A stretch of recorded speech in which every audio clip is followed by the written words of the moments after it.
What I found in my research is that there's a series of qualities that self-made millionaires have. If you have these qualities, your success is virtually guaranteed. And if you don't have these qualities, the qualities are learnable. Point number one is that all business or sales skills are learnable. All financial skills are learnable. If you can drive a car, you can learn any skill. If you can drive a car, you can learn the skill. Now, number two is you're probably only one skill away from doubling your income right now. You're probably only one skill away from setting yourself on the road to becoming a self-made millionaire. That turns out to be the case for almost everyone. And then I discovered that all people who are successful are excellent at what they do. You know the old question they asked Willie Sutton, the bank robber, why do you rob banks? He said, well, that's where the money is. Well, being in the top 10% is where the money is. So what you have to do is you have to pay any price and make any sacrifice to get into the top 10% in your field. So make this decision to get into the top 10%. And let me tell you what changed my life.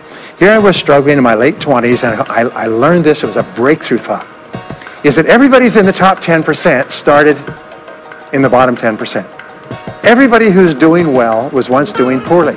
Everybody who's at the top of your field today was once not even in your field at all and didn't even know it existed. What that means is that if you're willing to pay the price and work hard and make the sacrifices, you can get into the top 10%. Now, how long does it take? It doesn't take a week or a month. Most people are really impatient. And to achieve mastery in your field takes 5 to 7 years. People say, 5 to 7 years? Geez, I'll be 5 to 7 years older before I start enjoying the big rewards. Well, how much older will you be in 5 to 7 years anyway?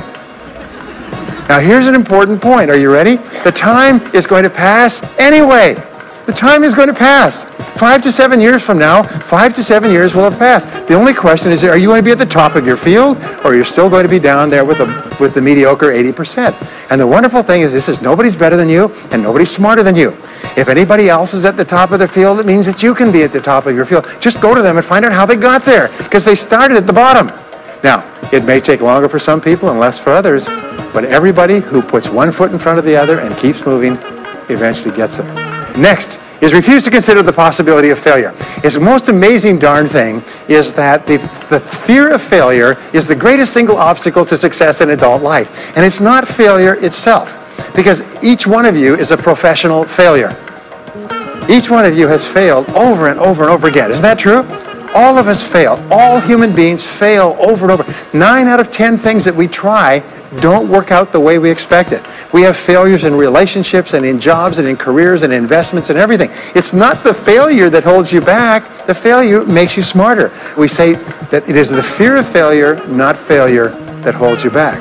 And the way that you overcome failure is you never consider the possibility of failure.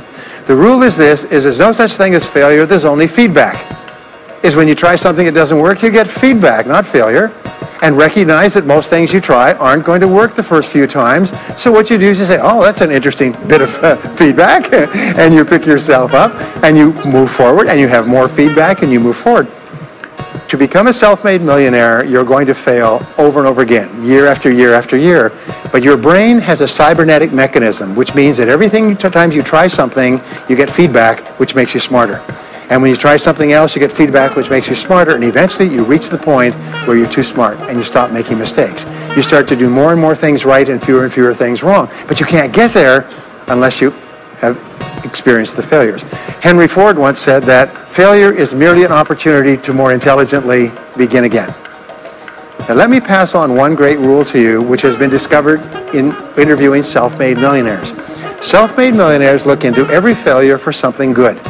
They say there's got to be something good in this that I can benefit from, and surprise, surprise, they always find it.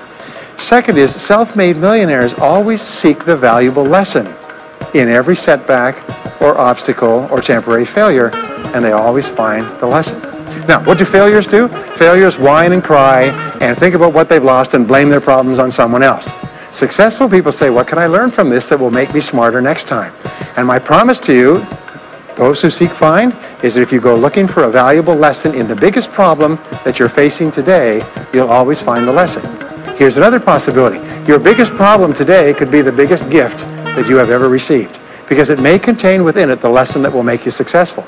If you stop thinking about what happened and who's to blame, and you start looking for the gift within your problem, sometimes it can transform your life.